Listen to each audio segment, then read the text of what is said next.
Soal nomor satu, seorang guru ingin membantu siswa memahami pentingnya tanggung jawab dalam kehidupan mereka, baik dalam lingkungan sekolah maupun di luar sekolah. Guru ingin memastikan bahwa siswa tidak hanya memahami konsep ini secara teori, tetapi juga dapat merefleksikan dan menerapkannya dalam kehidupan sehari-hari.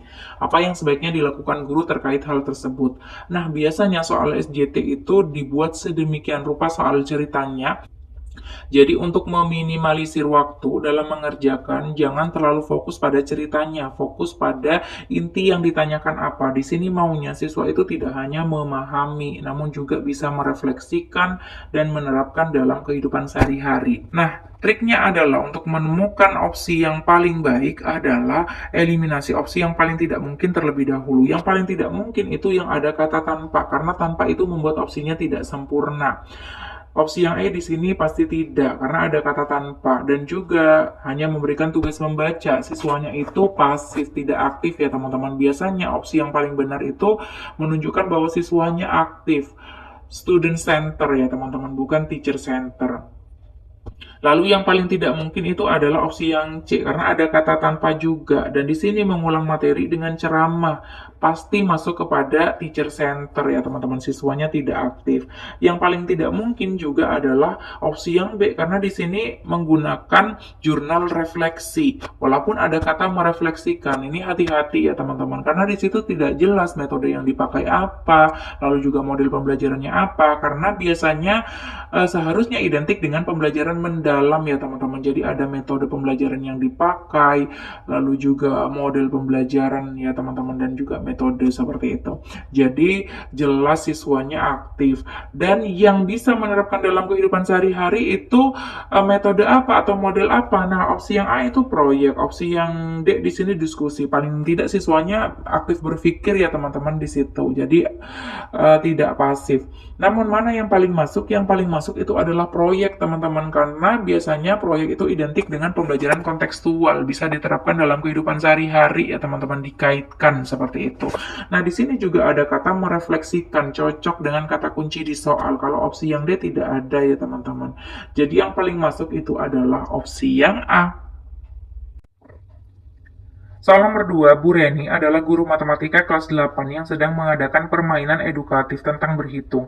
Siswa diminta untuk menghitung jumlah benda yang ditunjukkan dan menuliskan jawabannya. Saat permainan berlangsung, seorang siswa, Andi, dengan sengaja memberikan jawaban yang salah, tetapi tetap bersikeras bahwa jawaban tersebut benar. Teman-temannya ragu namun tidak berani membantah karena Andi adalah siswa yang cukup dominan di kelas. Sebagai seorang guru yang ingin menanamkan nilai kejujuran, bagaimana sebaiknya Bu Reni menangani situasi ini? Nah, di sini teman-teman, pertanyaannya adalah guru ingin menanamkan nilai kejujuran. Udah jelas-jelas Andi di situ dengan sengaja memberikan jawaban yang salah ya, teman-teman. Opsi yang paling tidak mungkin kita eliminasi terlebih dahulu, menegur dengan keras. Ini menunjukkan bahwa kita sebagai guru tidak bijaksana ya, teman-teman, tidak melakukan pendekatan personal juga. Lalu ada kata mengabaikan, kata kerjanya negatif, menunjukkan kita tidak bijaksana juga ya teman-teman. Ada kata tanpa juga di sini pasti salah. Nah, di sini kita bahas ya teman-teman. Jadi yang mungkin itu adalah A, C, dan E. Namun mana yang sesuai? Opsi yang A mengajak Andi menghitung ulang bersama di depan kelas, menunjukkan cara mendapatkan jawaban yang benar, lalu menjelaskan kepada seluruh siswa bahwa kejujuran dalam belajar akan membantu memahami konsep.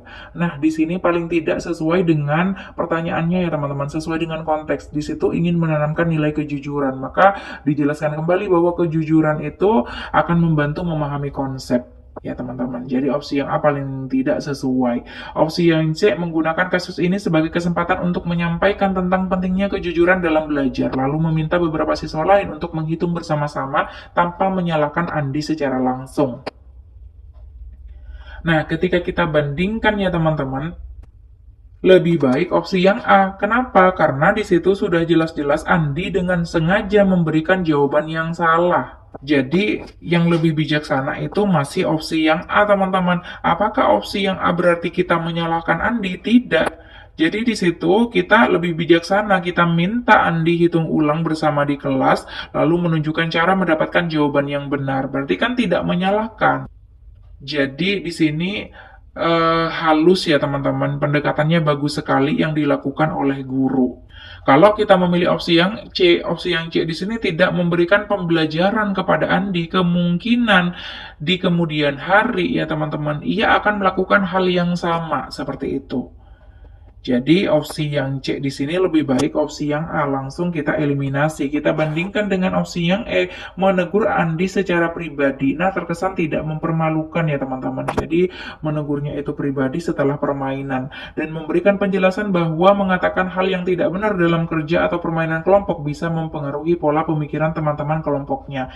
Namun di sini tidak memberikan pembelajaran kepada seluruh siswa. Maunya kan guru ingin menanamkan nilai kejujuran bagi semua siswanya ya teman-teman. Kalau opsi yang A itu bisa menjangkau semuanya, jadi menanamkan nilai kejujuran bagi semuanya. Kalau opsi yang E berarti kan hanya kepada Andi. Yang menjangkau semuanya itu adalah opsi yang A, maka yang terbaik adalah opsi yang A.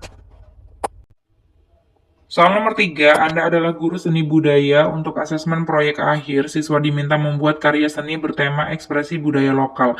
Ada kelompok yang terdiri dari Rani, siswa yang berasal dari suku yang sangat menjunjung tinggi tradisi tertentu dan ingin mempresentasikannya secara murni, dan Kevin, siswa yang gemar seni kontemporer dan ingin menginterpretasikan budaya lokal dengan sentuhan modern dan kadang cenderung provokatif. Saat perancangan proyek terjadi perdebatan. Rani merasa karya Kevin tidak menghargai kesakralan atau kemurnian budaya mereka, sementara Kevin berpendapat bahwa seni adalah kebebasan berekspresi dan interpretasi adalah hal yang wajar. Sebagai guru, Anda merasa hambatan ini dapat mempengaruhi jadwal proyek secara keseluruhan. Tindakan manakah yang paling tepat Anda lakukan? Nah, di sini ya teman-teman, sebenarnya ilustrasi yang di atas di sini kan tidak perlu dibaca. Jadi kita langsung ke intinya di sebelah sini ya teman-teman. Namun ketika teman-teman ternyata belum memahami dan memerlukan untuk membaca keseluruhan soal, silakan dibaca keseluruhan. Namun ketika sudah memahami, langsung kepada opsinya ya teman-teman, agar tidak membuang-buang waktu. Nah, di sini teman-teman yang paling tidak mungkin terlebih dahulu kita eliminasi yaitu opsi yang A, ada kata mengabaikan, maknanya negatif ya teman-teman, kata kerjanya tidak baik seperti itu. Lalu juga yang tidak mungkin adalah memanggil Rani dan Kevin secara terpisah. Ini tidak efektif dan efisien, tidak langsung mengatasi masalah ya teman-teman. Jadi kita eliminasi juga. Nah, yang paling tidak mungkin juga adalah menjelaskan kepada mereka bahwa setiap interpretasi seni adalah valid ya teman-teman. Tidak seperti itu. Jadi kalau kita menganggap semua interpretasi valid tanpa mempertimbangkan dampak budaya dan etika, itu juga tidak benar ya teman-teman, tidak mengajarkan yang baik juga. Nah, yang paling mungkin adalah opsi C dan E. Mana sih yang terbaik antara keduanya? Opsi yang C mengumpulkan Rani dan Kevin, berarti kebalikannya opsi yang B ya teman-teman. Ini paling tidak efektif dan efisien, langsung menangani masalah. Menjelaskan bahwa interpretasi seni itu beragam, namun harus tetap menjaga etika dan batas-batas kebebasan berekspresi dalam konteks budaya. Nah, ini sudah mengajarkan yang benar ya teman-teman, bijak juga kita sebagai guru. Langsung menangani konflik secara personal dan spesifik antara kedua siswa seperti itu. Nah, opsi yang E di sini menguatkan di kelas bahwa seni adalah wadah berekspresi yang juga harus mengedepankan nilai persatuan. Berarti kalau opsi yang E di sini lebih mengutamakan memberikan pemahaman kepada semua ya teman-teman. Padahal di situ yang berkonflik antara Rani dan juga Kevin. Lalu disebutkan selanjutnya akan membimbing Rani dan Kevin untuk tetap menghargai budaya dalam proyeknya. Ini juga kurang masuk ya teman-teman. Kurang kepada intinya. Jadi penyelesaiannya tidak sejelas opsi yang C. Karena masih terlalu umum dan tidak jelas penanganan khusus untuk Rani dan Kevin itu seperti apa. Karena opsi yang E ini menunjukkan tetap tidak difasilitasi secara personal ya teman-teman. Jadi mereka mungkin akan tetap merasa tidak didengar atau tidak paham satu sama lain. Ketika kita bandingkan, yang lebih efektif dan efisien itu adalah opsi yang C. Karena fokus pada inti permasalahannya. Nah, mungkin ada yang bertanya, berbeda dengan soal yang sebelumnya ya teman-teman. Kalau soal sebelumnya sudah jelas bahwa guru ingin menanamkan nilai kejujuran bagi semua anak yang ada di kelas seperti itu. Namun untuk soal nomor 3 ini terjadi konflik antara dua siswa saja seperti itu. Jadi alangkah baiknya tidak melibatkan seluruh kelas ya teman-teman. Kita tangani konflik terlebih dahulu seperti itu. Sebenarnya tidak masalah kalau kita mau melibatkan seluruh kelas ya teman-teman untuk mengajarkan hal baik biar semuanya paham. Namun opsi yang E di sini kita terlalu fokus pada memberikan pemahaman kepada seluruh siswa. Padahal di situ kan sudah dijelaskan bahwa ada konflik yang harus diselesaikan terlebih dahulu ya teman-teman, yang lebih urgent seperti itu. Soal nomor 4, Anda adalah guru seni budaya kelas 10. Salah satu proyek akhir semester adalah kreasi seni berbasis budaya lokal. Seorang siswa bernama Rendra yang sangat kreatif dan memiliki latar belakang keluarga yang memegang teguh tradisi tertentu, membuat sebuah karya seni instalasi yang secara visual sangat kuat dan artistik. Namun, instalasi tersebut menggunakan simbol-simbol atau motif yang bagi sebagian besar masyarakat umum, termasuk beberapa guru dan siswa lain di sekolah, dianggap tabu, tidak sopan, atau bahkan bisa memicu kesalahpahaman karena interpretasi yang berbeda. Anda khawatir karya ini dapat menimbulkan kontroversi atau bahkan merusak citra sekolah jika dipamerkan. Di satu sisi, Anda menyadari bahwa hal ini adalah bagian dari kebebasan berekspresi melalui seni. Bagaimanakah tindakan Anda? Nah, sebenarnya teman-teman, yang penting itu kan ada di bagian sini. Sebenarnya yang di atas itu tidak perlu dibaca. Namun sekali lagi, kalau teman-teman belum mengerti hanya membaca bagian di bawah, silakan baca keseluruhan. Nah, kita langsung ke opsinya, kita eliminasi yang tidak mungkin terlebih dahulu ya teman-teman. Yang paling tidak mungkin adalah opsi yang A, memberikan nilai baik, padahal udah jelas-jelas di situ bisa menimbulkan kontroversi dan merusak citra sekolah. Kalau melihat soal keseluruhan itu dianggap tabu, tidak sopan, atau memicu kesalahpahaman, maka kurang bijaksana kalau memilih opsi yang A. Opsi yang B juga tidak mungkin di sini karena walaupun kita meminta Rendra mengganti simbol-simbol kontroversi dengan lebih umum dan dapat diterima seperti itu, namun di sini terkesan sebagai pemaksaan. Jadi pendekatannya kurang halus ya teman-teman. Di sini juga bisa membuat Rendra kecewa padahal dia sudah menghasilkan karya seni yang luar biasa. Jadi apabila tidak dipenuhi, karya Rendra tidak bisa ditampilkan pada pameran. Nah, lalu juga di sini yang tidak mungkin adalah opsi yang C ya teman-teman, karena di situ akan memamerkan di ruang terbatas. Ini juga bisa membuat Rendra kecewa karena karya dia dibatasi, dia tidak bisa secara bebas mempertontonkan karya dia kepada publik seperti itu ya teman-teman.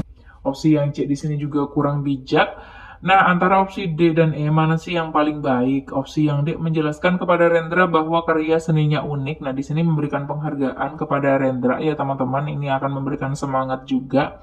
Namun sekolah memiliki tanggung jawab untuk menjaga etika dan norma publik sehingga meminta Rendra merevisi bagian sensitif karyanya. Nah, di sini lebih baik daripada opsi C ya teman-teman. Karena di sini kan ketika sudah direvisi otomatis kan bisa dipamerkan ke ruang publik, ke masyarakat luas seperti itu, karena tidak dianggap tabu, lalu juga sopan ya teman-teman, dan tidak memicu kesalahpahaman. Kita bandingkan dengan opsi yang E, menjelaskan karya seni Rendra unik, namun sekolah memiliki tanggung jawab untuk menjaga etika dan norma, sehingga meminta Rendra untuk membuat presentasi lisan menjelaskan makna karya di depan Anda. Nah, di sini terlalu bertele-tele, tidak langsung ke intinya menyelesaikan masalah ya teman-teman, membuang-buang waktu juga. Kasihan si Rendra harus masih presentasi lisan ya teman-teman, padahal dengan minta ia untuk merevisi saja bagian tertentu itu sudah cukup dan akan menyelesaikan masalah. Seperti itu ya teman-teman, ini tidak efektif dan efisien. Ketika dibandingkan masih lebih baik opsi yang D. Soal nomor 5, Bunia adalah guru biologi kelas 11 yang selalu berusaha menciptakan suasana kelas yang positif dan inklusif. Suatu hari ia mengamati Riko, seorang siswa yang sering terlihat ragu untuk berbicara dalam diskusi kelas dan tampak cemas setiap kali harus menyampaikan pendapatnya. Ketika diberi kesempatan berbicara, Riko sering menunduk dan memberikan jawaban pendek tanpa ekspresi. Teman-temannya mulai kehilangan kesabaran dan terkadang mengabaikan keberadaannya dalam aktivitas kelompok. Sebagai seorang guru, bagaimanakah sebaiknya Bunia menangani situasi ini? Nah, di sini kan kita tidak mengetahui alasan dibaliknya seperti itu ya teman-teman. Opsi yang A, mendekati Riko secara pribadi dan mengajaknya berbicara tentang apa yang membuatnya merasa cemas. Nah, di sini salah satu pendekatan personal ini baik sekali ya teman-teman. Kita harus mencari tahu terlebih dahulu apa sih yang membuat dia seperti itu. Jadi opsi yang A di sini sudah bagus sekali. Selanjutnya secara perlahan memberinya kesempatan berbicara dengan cara yang lebih nyaman. Nah, di sini kan kita berusaha mendengarkan dari segi si Riko. Ini bagus sekali. Kita bandingkan dengan opsi yang B, teman-teman. Mengadakan kegiatan kelas yang mendorong seluruh siswa untuk mendengarkan pendapat setiap teman dengan permainan interaktif atau diskusi santai agar semua siswa merasa lebih nyaman. Nah, di sini kan tidak fokus pada Riko ya, teman-teman. Ini terlalu umum jawabannya. Jadi ketika kita bandingkan masih lebih baik opsi yang A.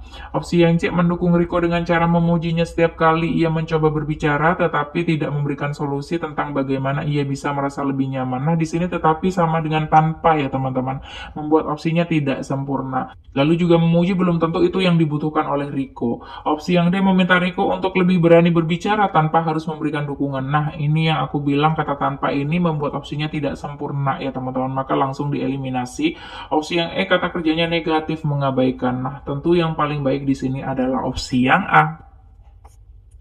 Soal nomor 6, Bu Sinta adalah guru fisika di kelas 9 SMP. Ia memberikan tugas eksperimen kelompok, namun ia melihat dua siswa, Andi dan Rina, terlibat dalam perselisihan karena merasa salah satu dari mereka tidak bekerja cukup keras dalam tim.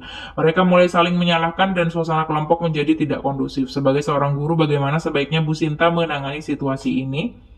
Nah, di sini sama mirip-mirip dengan yang tadi ya teman-teman. Jadi ada dua siswa yang bersitegang seperti itu. Jadi kita pakai metode membandingkan secara urut ya teman-teman. Jadi mana sih yang paling mudah diterapkan oleh teman-teman, silahkan itu yang dipakai tadi, mengeliminasi opsi yang tidak mungkin terlebih dahulu. Nah, soal nomor 5 dan 6 ini kita mencoba membandingkan secara urut masing-masing opsi. Opsi yang A menegur mereka dan meminta mereka untuk segera menyelesaikan masalah. Ada kata tanpa, langsung dieliminasi, tidak perlu kita bahas ke belakang. Opsi yang B mendekati Andi dan Rina, mendengarkan perspektif masing-masing tanpa menghakimi. Nah, walaupun ada kata tanpa di sini, hati-hati ya teman-teman, belum tentu yang ada kata tanpa itu negatif maknanya. Untuk opsi yang B di sini justru positif, tanpa menghakimi. Menghakimi di sini kan negatif maknanya, ketika ditambahkan kata tanpa malah jadi positif. Lalu membimbing mereka untuk mencari solusi bersama dan memperbaiki komunikasi mereka. Ini sudah menyelesaikan masalah ya teman-teman. Opsi yang C memisahkan Andi dan Rina dari kelompok tetapi tanpa memberikan pemahaman. Nah, tanpa memberikan pemahaman ini negatif maknanya, tidak sama dengan opsi yang B. Opsi yang D mengabaikan konflik, pasti negatif, kata kerjanya kurang tepat ya teman-teman, tidak bijaksana. Opsi yang E menggunakan situasi ini sebagai pelajaran bagi seluruh kelas tentang bagaimana menyelesaikan konflik dengan cara yang sehat dan saling menghormati. Nah, ini yang aku maksud ya teman-teman. Kalau di situ di ilustrasi soal disebutkan atau dimunculkan konflik antara dua orang, alangkah baiknya kita memilih opsi yang menunjukkan bahwa kita langsung kepada intinya akan menangani dua orang tersebut. Kalau opsi yang E ini terlalu umum ya teman-teman, bagus memberikan pemahaman bagi semua seperti itu, namun kita harus lebih fokus pada inti permasalahannya. Jadi ketika kita bandingkan di sini masih lebih bagus opsi yang B ya teman-teman.